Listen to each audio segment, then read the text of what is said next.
you are a big fan of his. What was your reaction as we're kind of seeing the top 10s unfolding?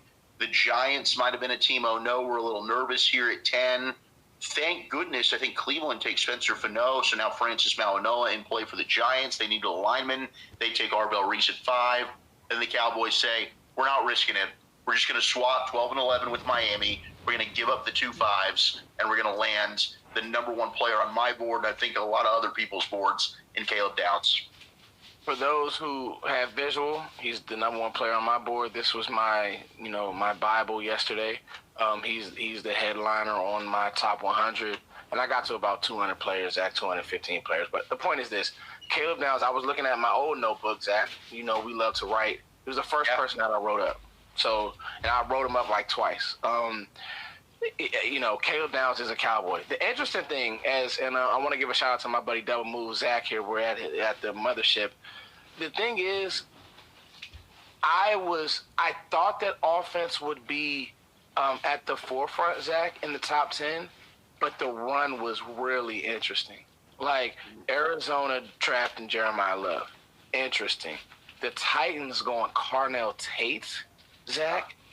So all of these things, I feel like, and the Giants, right? I mean, I love CeCe Mauigoa, but I thought for sure that was we were cooked.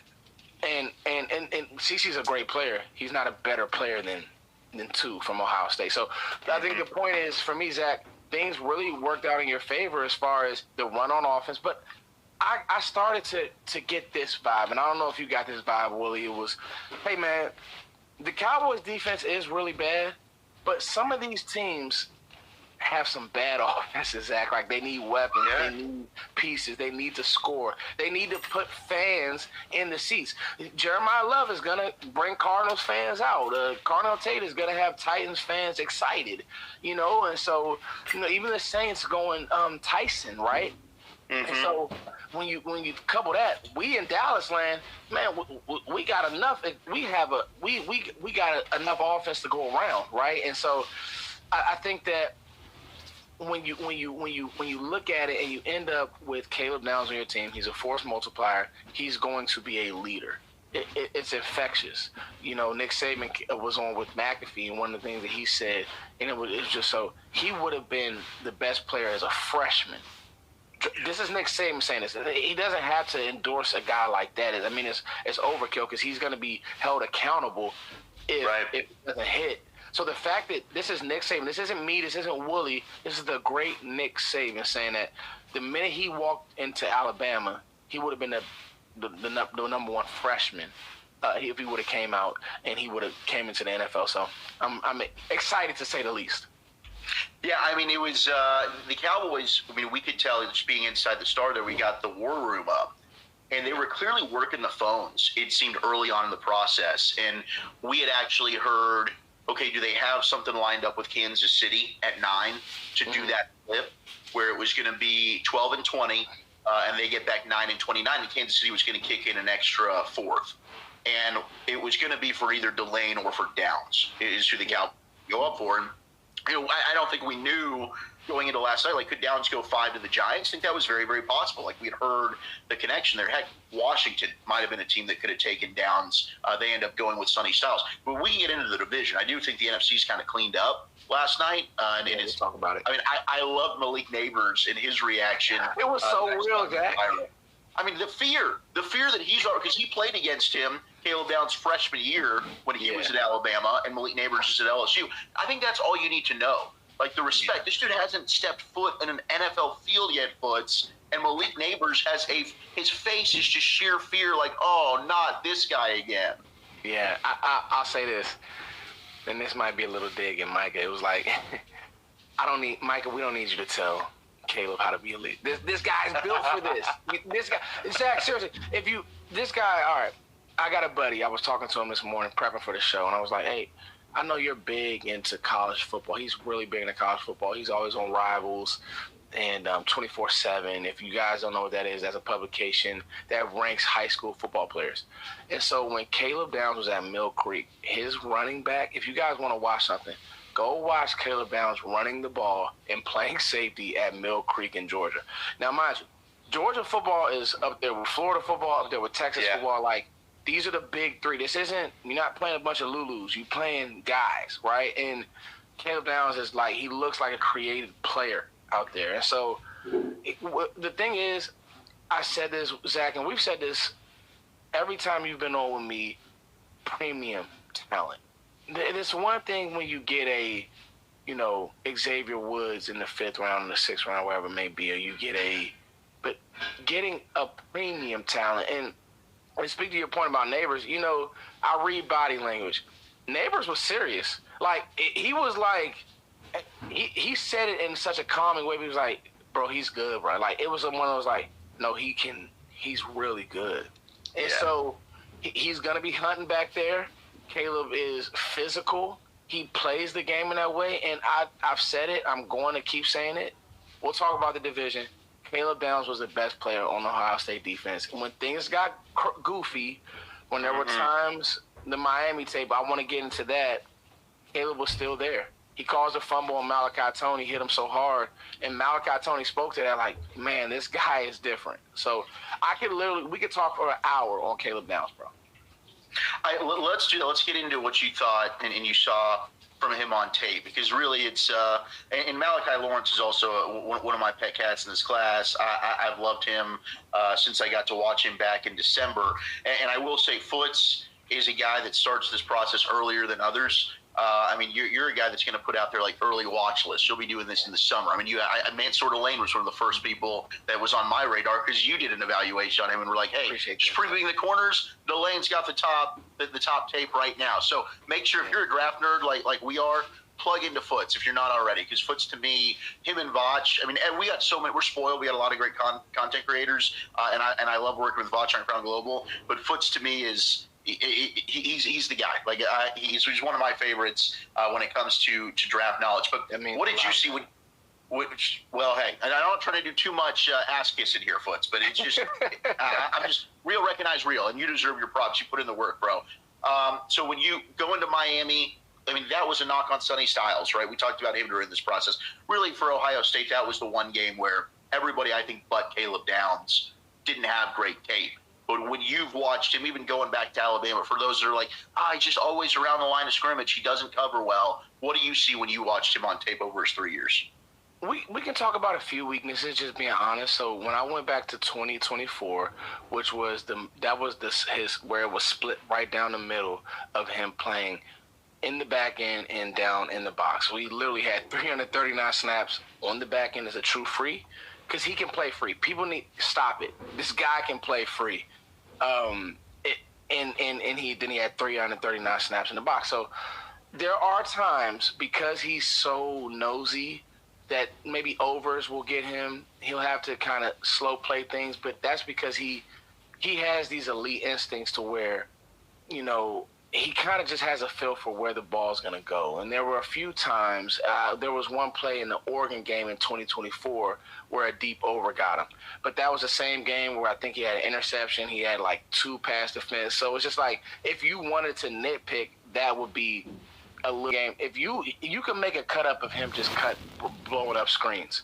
Like, if you think that you're going to run tunnels, or if a lot of teams, when they're running these RPOs, Zach, they're looking out on the edge and they're like, okay, if we have the numbers, then we'll just whip the ball out. He's out there like a missile, and receivers don't even attempt to block him. He had a play, Zach, this just speaks to the mindset of this kid. There was a receiver trying to crack back him in the Notre Dame game. Yeah. He was so stout. It was down at the goal line. Zach, he was so stout, he looked like a linebacker. And he didn't move. He just gave him like a arm over, like a little no, and still forced it back inside. Like, those things, if you're really watching tape and you're going back, boop, boop, boop, running back, boop, boop, it's like, that's just stuff that's God-given, right? Like, Yeah. That Notre Dame game was really good last year. Obviously, the plays that he made in the Texas game. Remember, I don't know if you remember, Zach. We were talking about Lathan Ransom last year. Sure. And him, Lathan Ransom, and that defense, the way they rock, the way they roll. I don't want to get ahead of myself, Zach, on this show, but be ready for 3 safety sets on this. Yeah. And look, talking with Bobby last night on the draft show, their plan, it sounds like, is he's going to be their slot corner. He's going to be their nickel. And I'm fine with that. And I think he's absolutely capable of doing it. And I think for those that are like, the positional value thing, which for Caleb Downs, I think you throw out the window. I think it ultimately was a win for those that still say positional value matters. It does. We saw the offensive tackles, get pushed up the board. Heck, we still had 2 quarterbacks go in the top 13, right? Clearly teams still value that. But if you're like, you took a safety in the top 11 picks, well, you're also basically taking your starting slot corner. So that should help you and ease your mind if you had any concern about that. But, I mean, to me, what was one of the biggest issues in the secondary, and it's been this way for a while, but specifically the last 2 years when you've put up historically bad numbers, it's blown assignments, it's miscommunication, it's huge plays. Caleb Downs is going to be able to remedy all of that. I mean, I get you're not one player away. Caleb Downs is pretty damn close to fixing a lot of your issues on defense, man. If you were to pick one guy that could possibly get you there, it's Caleb Downs, Foots. I think that people are underestimating how much he's going to energize the rest of the guys. I'm telling you, this is just who this kid is. He led Alabama in tackles as a freshman, guys. This isn't made up. These are facts. And, I go back to Nick Saban. Nick Saban said he was one of those guys that pushes everybody. He makes you uncomfortable because of how good he is. You got to be on your game, or he's going to make the plays. Now, if you're a competitor on the defense and you are okay with this guy making every tackle, but a guy like Overshown, he's going to flourish with Caleb Downs because they're one and the same. They run to the ball, they hit, they're physical, they play with energy. This team needed energy, Zach. Throw the positional value out the window. That doesn't. Teams are going to be back in the top 10 like they are every year. Cleveland, Giants, because they're doing the whole positional value thing. What do your eyes tell you? What does the film tell you? Is this guy infectious? What does it tell you? This guy is infectious, Zach. I heard something last night, and I don't like to get. He could start on every team in the NFL. This is not Jamal Adams. And I like Jamal Adams, right? I liken him to Eric Berry, but no injury history. But to me, this is more of the Derwin James. Derwin a bit bigger. I would say he's more flexible than Derwin because, yes, you're saying he's going to play the nickel, but trust and believe, there will be looks where he will be on the roof. And we haven't even talked about, Zach, how important it is, in my opinion, that Christian Parker is here. Because here's the deal. I like Jim Leonard. Jim Leonard, he's in Buffalo, but whoever the Giants defensive coordinators, are they saying, I'm okay with what we got? It sounds like Christian Parker said, guys, go get me this guy. And you can speak to that, Zach, because you're at the mothership and you're hearing what's going on. I want my defensive coordinator to say, go get me what I need. Go give me what I need. Well, he definitely did. He was, look, you got to hear it in the post-draft presser where Will McClay is saying how Christian Parker's just sending him pictures of Caleb Downs and Malachi Lawrence.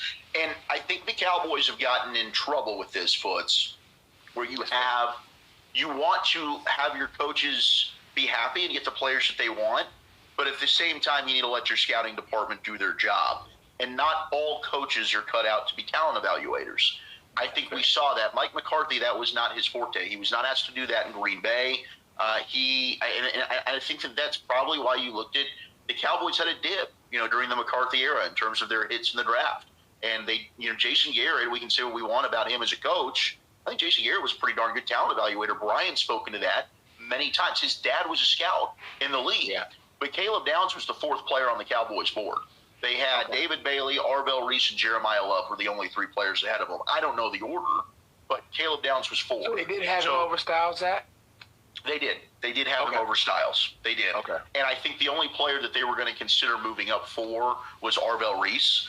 And I think that there might have been some, some with the Giants there. And if I'm the Giants, I'm not letting Dallas go get Arvell Reese, right? To me, and we can get into this on the other side, but Arvell Reese is a tremendous pick for the Giants. I think he's going to be great. But the 4th player on your board falls to 12. I'm going up to 11. I'm going to get him. It was a home run. It was a home run for the Cowboys. I think Christian Parker deserves that benefit of the doubt. because of what we've heard of how involved he was in identifying and saying Cooper DeJean and Quinyon Mitchell.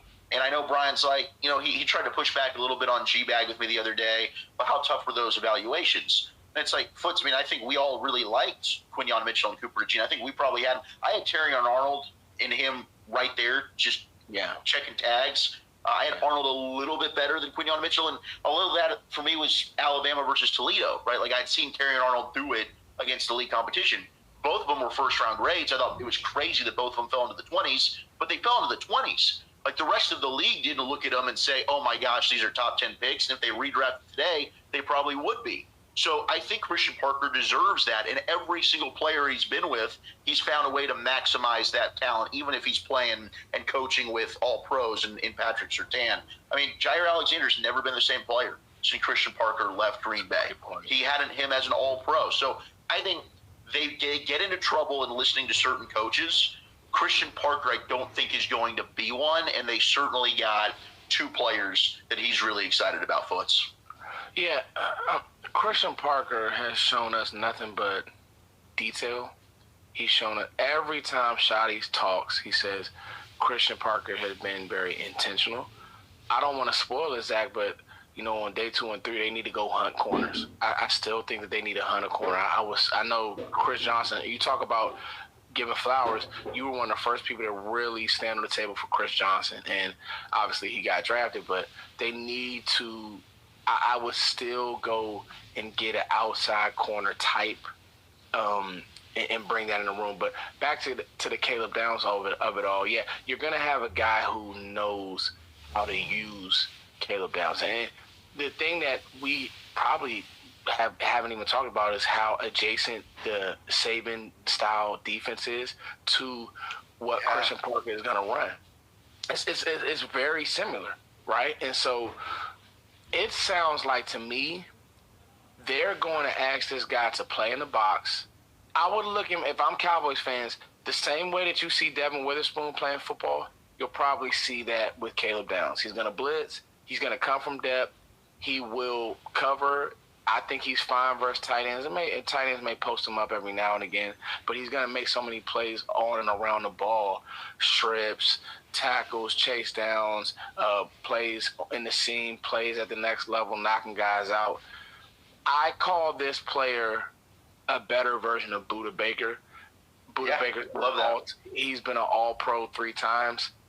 I don't know how you could do anything, Zach, but be elated. Again, the positional value, throw it out the window. The Giants did get a good player in Arvell Reese. They got a lot of defensive ends now that have to figure that part out, but that's their problem. I just think that the Cowboys walked away. I really do believe this. I'm not just saying that because this is the Cowboys, but they had the best draft of the first round. There's no way. And you started the Malachi Lawrence train, more flowers. Almost, it feels like 2 months ago. It feels like we've been in this process for a year. You started at least a month ago, and I was like, okay, is this real? And it feels like it's real. On that note, let's get to Malachi Lawrence. You are listening to Love of the Star. Love of the Star is an Odyssey podcast. You can find on the Odyssey app or wherever you get your podcasts. Zach Wolchuk alongside Foots the King. It is day 2 of the NFL draft as we celebrate and reflect on what was an amazing night 1. Of course, Love of the Star is proudly powered by our friends over at the On Time Experts. And right now, it is draft season, okay? Boards are on fire, and it's your time to prepare. They got $99 drain clearing, ground level only. They got a $59 deal, AC deep clean and tune up for new customers only. So claim your offer right now. Dirt, dust, debris, they're the #1 killers of air conditioners, Foots. They clog coils, they're going to choke the airflow, they're going to strain that system, and they lead to costly breakdowns. So what you need to do is you need to give our friends, the On Time Experts, a call. When they give your AC a clean bill of health, they provide you with a no breakdown guarantee. You can't beat that. So don't wait till let the heat sack that system. Summer's going to be here before we know it. Go to the ontimeexperts.com and schedule that. Players who we could have been, satisfied with. So that's why we decided to make the move. If for some reason somebody jumped up and got Lawrence, we had another player or two that we could really have been happy with. But obviously, the fact that he fell down to us 3 spots was certainly nice, and then to pick up the 2 fours was even better. Would it factor in your mind at all your evaluation of Malachi Lemon as you're thinking about, do we want to move back and give Philly the opportunity to come get this guy or not? If you think he's going to be all-pro or Pro Bowler, as a rookie, all-rookie team, would that affect your decision on this trade at all? I mean, do you know for sure in that situation, Brian, who they're coming up for? You can ask. I mean, that's what we've always talked about. From what I gathered, Dallas alerted Philadelphia that Pittsburgh was going to take Malachi Lemon. Oh, really? Yeah. And then Pittsburgh must be Pittsburgh's off pissed at the Cowboys. Pittsburgh's pissed. And yeah, Jerry Dulac just wrote the article about how Yeah. the Cowboys were trying to get revenge on the Steelers for moving up for Ryan Shazier 12 years ago. Oh my gosh! Like people don't forget, bro. Yeah. It's pretty wild. no, yeah. But Evidently- despite the Steelers Well, to come help on. the Eagles. No, I know it is. I think it it's is about such a getting your reach. 2 fours. I don't think it's to spite Pittsburgh. Yeah, the Cowboys were prospecting for value. Yeah. They were calling anybody they possibly could to try to recoup picks. They took intel that they got from McCarthy's crew, evidently in the war room. Oh my gosh, that's nasty. Somebody- McCarthy leak got him Got him. Yeah. wrecked. Yeah. Yeah. Oh my gosh. And then so what happened is Dallas used the intel to call Philadelphia. Hey, if you want your guy. Yeah. That's just We were hearing that they want to take Malachi Lemon. Are you interested? And I think that's why you got the pick of the 2 fours. I mean, that's why I think you got both those. Well, it went right up to the buzzer. I mean, Yeah. you got Malachi Lemon on the phone with the Steelers thinking he's going to Pittsburgh. Oh yeah. And It's- while on the phone green with room, Pittsburgh, the green room, he's basically talking with Khan, the general manager with the Steelers, and then Yeah. his agent says, "No, you're an Eagle," and they handed him another phone. Yeah. You know. Yeah, I mean, that whole thing was wild. They're sitting there talking to him, thinking, and in Pittsburgh's side, trying to hear from other front office people, the rule is you wait till the team ahead of you officially has your pick in, their pick in, Yeah. before you call your pick. So, Pittsburgh handled that terribly. That's Yeah, on them. Well, I'll That's their say fault. this. This is before God, how long ago was this, Brian? It was early 90s. We took a guy named Derek Mays for a 2nd-round pick from Notre Dame. And I stayed on the phone with him for 2 hours to block calls. Wow. I talked to him during the draft for 2 hours until it became our pick. And then we took him. Oh, so nobody could get through? Nobody could get This is through. before call waiting. Call waiting, yeah. We're getting the busy signal. I told Derek, he goes, We have the well, right hey, number. man, he goes, somebody's might be. I go, no, man, we want you here in Green Bay. I go, if you just hang with me, That's bro. awesome. I talked with him on the phone for 2 hours. And then somebody walked in. Well, actually, it was Ron Wolf, general manager, walked in and goes, tell him, he goes, you still got him? And I said, yes, sir, I do. And he goes, tell him we're picking him now. I go, Derek, congratulations, you're a Green Bay Packer. But I think it was a 2nd-round pick that we have, if I'm right about that. They may look Derek Mays. I can. Derek I'm on it. Mays, yeah. But I sat on the phone with him for a couple hours just to block calls. We wanted him that bad. Well, I'm just tickled that the Cowboys got 2 fours for moving down 3 spots and Yeah. still getting their guy. I think, maybe you just think of it independently, like we need this value, and if it ends up helping the Eagles, fine. But You I got think somebody that can cover him. looking at who's in the top no 150, yeah, there you go. And Broadus is going to look at who else is on the board Yeah. and who the Cowboys Zach might be looking for. and I'll set you up. We got you going. Coming up here, Krusty's Corner's about 15 minutes away. How about expectations for Malachi Lawrence here, Stephen Jones? No, he's got great length. He's really got a great get off. I think Will said it last night. He's certainly long ways from DeMarcus Ware, but he's got a unique get off like him. He's going to hit the ground running for us. I mean, I think he's right away going to be jumping in and rushing the passer for us, and what we're going to be asking him to do in the run game and setting edges. I think it's going to come naturally for him, and Christian Parker thought he could get that, between him and his staff, get that coached up right away. But I think he immediately comes in and makes an impact. To win these football games, which are usually won in the fourth quarter, you want fresh people, and to be able to add him to the mix that we already have there at the end position, was a big deal for us to be able to get that. Obviously, we made a big trade last year where we moved away, from one of the best in the business, and certainly we're rebuilding that. We've improved because of that. We think we got one of the top interior groups in the NFL with Quintum and Kenny Clark. So, this defense, I think, is really coming together when you add Downs to the mix. Obviously, I think it's obvious to everyone we had a little bad luck there in free agency at linebacker, and certainly we're, still wanting to improve that linebacker room. But, the rest of the pieces are really coming together. Okay, do you guys share his optimism? I mean, anytime you take a guy in the first round, that's the plan, but a lot of edges bust out of the first round. Oh. Do you think there's any way Malachi Lawrence isn't ready to rock? Example from last year, Donovan Ezeraku. Yeah. 16.5 sacks, Boston College. In my opinion, one of the top 3 pass rushers. When you start to look at Carter, Green, I think Donovan Ezeraku was a guy that we all felt like that. Here's a guy that had maybe didn't have the length of Lawrence, but he has the explosiveness. He had the counter moves. Just hope the learning curve is not as small, and because it was clear that Donovan Ezeraku, he had some production in training camp. Maybe that was to the fact that they had some bad offensive tackles blocking him. We kind of saw that at times. So I would hope that and listen, I'm just going to throw it out there too. This is going to sound terrible. I think Aaron Whitecotton did a terrible job coaching these defensive linemen last year. And there's, reason why he moved on, because they regressed in a lot of areas. Yeah, they really did. And, and you got guys like a guy like Clowney, who's a veteran player. He did what he had to do because he knows how to do it. All these young guys that needed some help, Aaron Whitecotton did not get it done. Well, Chuck, you were a big Malachi Lawrence fan, weren't you? Yeah, he was one of my favorite players. I mean, the beauty is he's not going to have as much pressure, assuming Donovan Ezeraku is healthy. He's going to be rotating in because you got Rashawn Gary and then Ezeraku as your starting outside linebackers right now.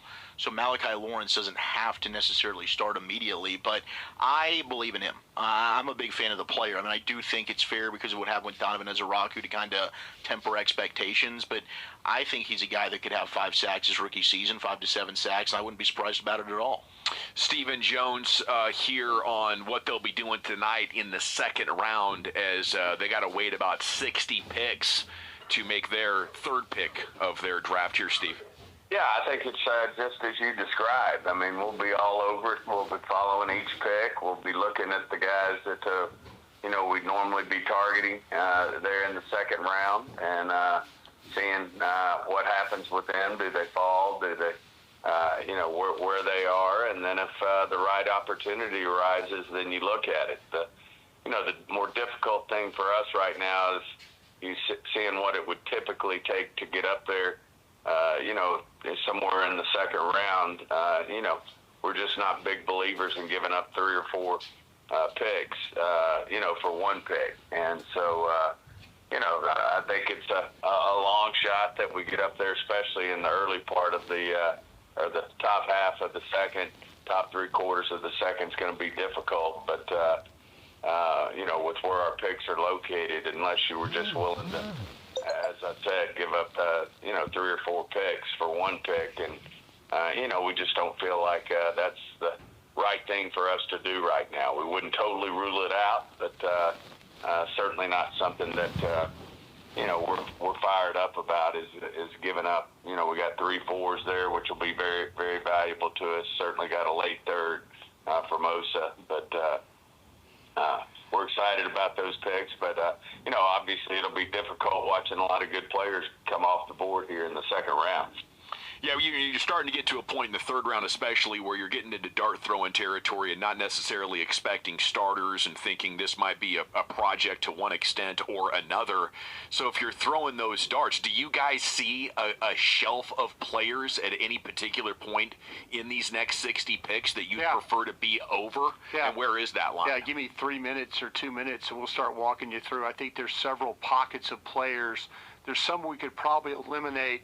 But then there's others that, some of them do absolutely. Tackles out of the question, like D tackling, and there's a bunch of dudes that could fall there. So, ton of options. But I'm really excited about day 3 and the 4s that you got today. I'm really excited about them. Remember, you pick at 112, 114, and 137 in the 4th. Yeah, I mean, I consider to move. You can move back up. Yeah, and I would. I mean, I'd consider to do that, especially if you like one of these linebackers. Is C.J. Allen, their guy from Georgia?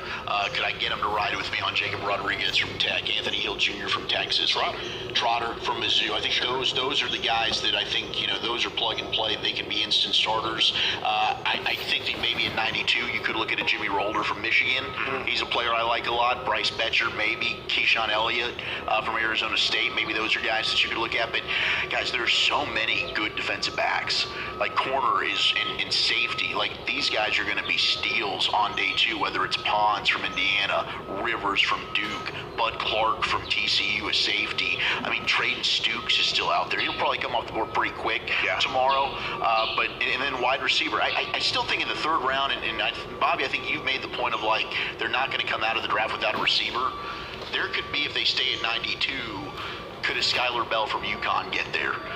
Could Elijah Surratt from Indiana, Jeremy Bernard from Bama, Ted Hurst from Georgia State's a player I love. Hurst will go early tomorrow. Okay. Stribling is a guy from Mississippi State that's got a ton of buzz right now. There's a lot. I mean, where's Chris Bell from Louisville, who I think could have been a first rounder? A lot. But because of that, I mean, does he slide? There's a lot of really good names. I know last week there was one team that said Chris Bell was a 4th rounder. Okay. Give me the picks again that Dallas obtained that we were talking about in the 4th round. What numbers are they, please? 114 is what they got today. 37. So they've got 112 too, right? Yes, they do. I'm looking at that combo, 112 and 114. They could move one of those 2 picks, pair it with 92, and go up a little further. Now, this is where I'm going to do this. I'm probably going to take that 114 or 112, and I'm going to trade it for a veteran linebacker. That's what I'm going to do. Wow. I mean, we talked about with the Dolphins, the possibility. I think this is where, I think that the fact that they have these picks, I know there's some linebackers on this, but man, I kind of feel like, listen, if you can get a veteran, both. If you want to draft a linebacker and then take one of those picks and move it for one of these, there's teams out there that are interested. Let's see what's going on down in Houston. Circle back with them. Miami, circle back with them. It looks like Miami wants to collect picks. Yeah. Just circle back with these teams that you maybe had some conversations are. I think they're going to need to go get a veteran guy, and maybe this opportunity of moving 114 or 112 might be the ticket to do that. Plus, then take whatever pick you don't use, and then draft and kind of get both those linebackers taken care of at one time. And let's say one of those teams. Brooks at Miami, right? Is who we're talking about? I don't know. Well, I don't know that we can. We can't talk about names. Oh, I'm sorry. My bad. My bad. My apologies. My apologies. That's all hypothetical. It's hypothetical. Okay, you can Jimmy Brooks is the GM at Miami. Yeah. I think he's on the coaching staff. Broadus was thinking about Robert Brooks. He used to play receiver for him in Green Bay. South Carolina, he was a good player. He was. Yeah. Well, even his middle name is Brooks. Let's say one of those teams wants a 3rd-round pick. They want a 3rd-round pick for one of those veteran linebackers. Yeah. You could take 92 and ship that off. Yeah. Or you could take 112 and 114 and get back into the 3rd yourself. Sure. There's enough value there where you could get back into the 3rd, because 92 is the back half of the 3rd round. Anyway. Jerry Jones and them, I know they moved to 3rd for George Pickens. I mean, the 4 didn't work out for Lance. The 4 didn't work out for Mingo. But that's, now you've kind of got that. And like I say, there's teams I'm looking at, okay? I'm looking at these teams that potentially have these linebackers that teams are willing to move. Let's see. Let's entice them. Maybe go into the day thinking, hey, would you be willing to, and make a run at one of these guys? All right, so as the first round comes to a close, Cowboys take Caleb Downs at 11. They take Malachi Lawrence at 23. We're going to step aside and hand things over to the AT&T Media Center up here at the Star in Frisco and hand it over to the front office of the press conference following the first round. Contact balance, though. That's it. Good contact balance. You can't fall from president. We're done here. Is that one of them cowboy readers? Maybe. That's exactly what they are. No, it's water. Not yours, is it? All right, Calvin, hold on. All right. Good evening. Calvin Watkins, Dallas Morning News. As the draft was going on, also I need to text you in the morning. see the ability to get Downs there at 11. Well, we had high respect for him, to be trite, and really felt that others did too. I like those odds at I like those odds when you draft and when the Mavericks got that center. So I tried to beat them with the odds of us picking Downs at this spot was. I still think they got us by percentage or point, but we beat some odds there to have him there. That's the deal with us Cowboys. You traded up. Can you just talk about the decision? Do you think somebody else is going to come up and get him? We just want to make sure you got your guy.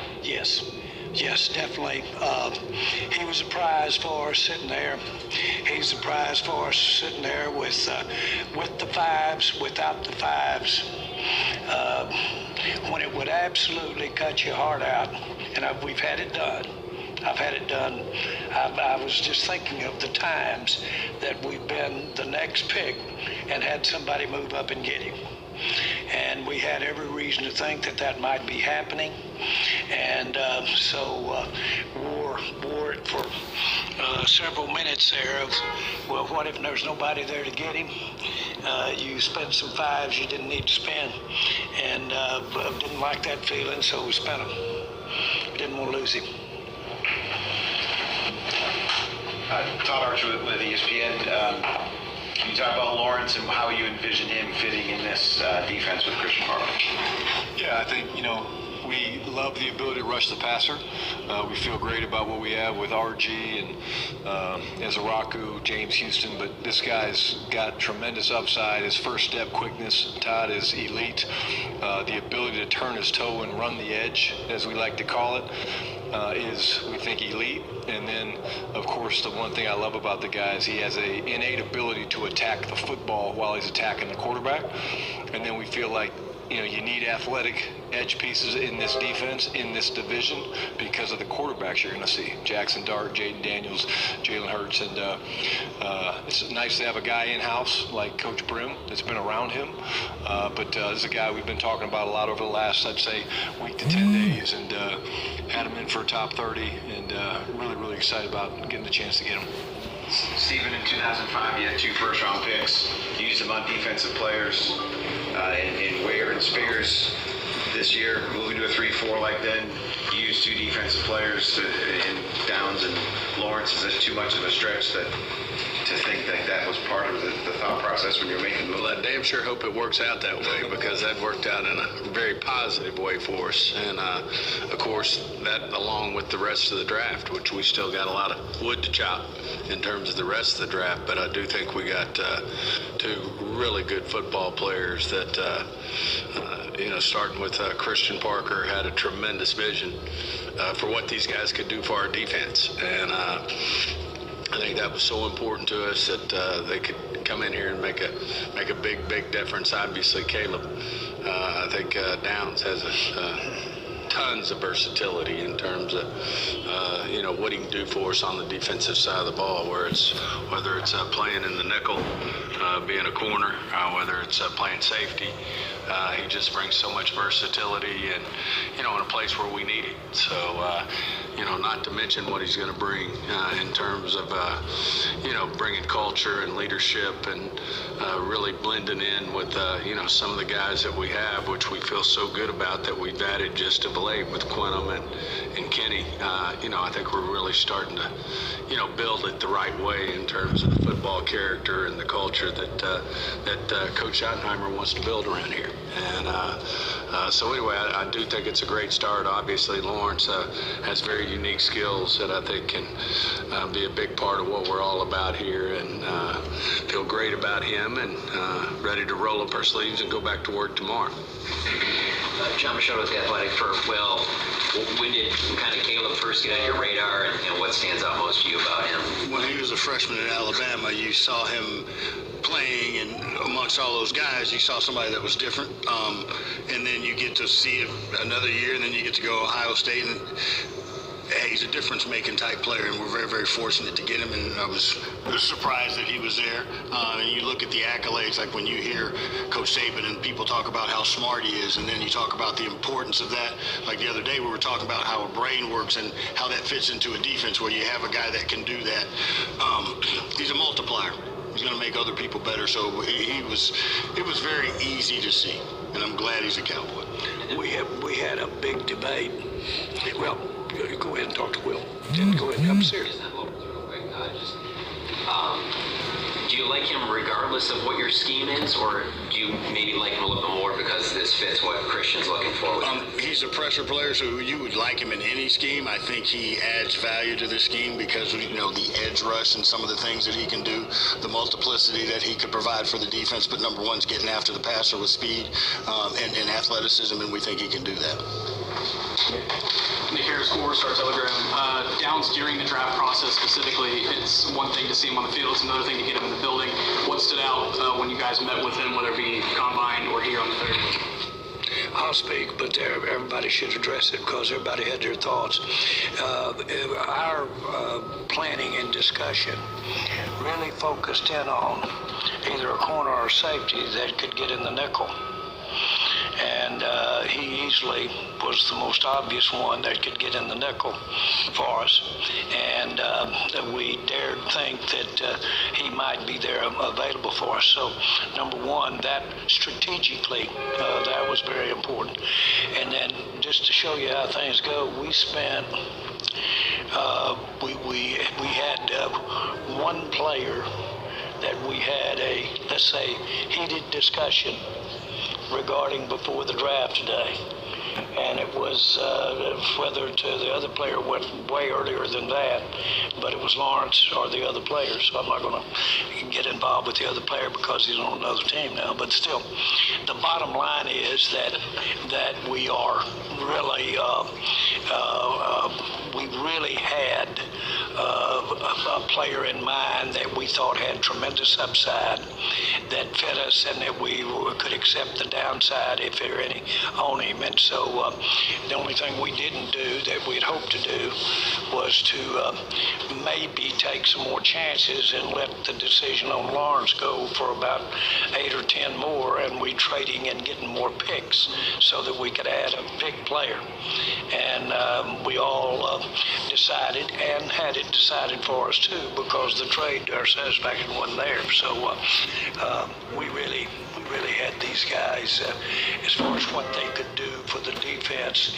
And if we were going to come out of here and not have addressed every hole that at least a personnel picture there could address after this draft, we tried real hard to get these two positions as well as another position on defense, and we accomplished a lot in there today.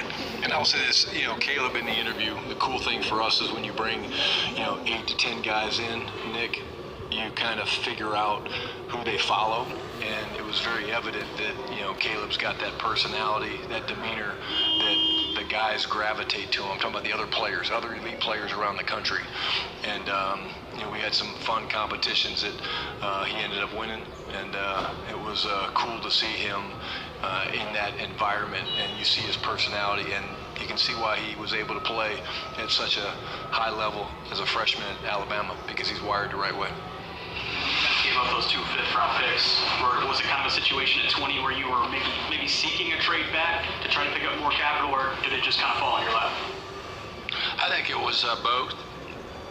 I mean, I think it's always nice. We felt like we could trade back a little, and we obviously the guy we would have picked there, we ended up picking three picks later. It worked out for us, but we also had some other good football players that we had targeted that we could live with, and just feeling like picking up those 2 4s after giving up the 2 5s was a was a big deal for us. So I'd say both. We felt like we could still get our guy there where we got him at 23, and obviously to back up the draft capital that we'd given up was a big deal. I mean, it actually improved our situation in terms of turning 2 compensatory 5s into 2 4s. It's more fun getting football players when you got 2 number 1s. We've had it happen, and it's just it's a little more interesting. We've got to do this all the time. Tommy Arch, DallasCowboys.com. Steven, you mentioned turning the 2 5s into 2 4s. How enticing is that, and is that something that you could maybe picture trying to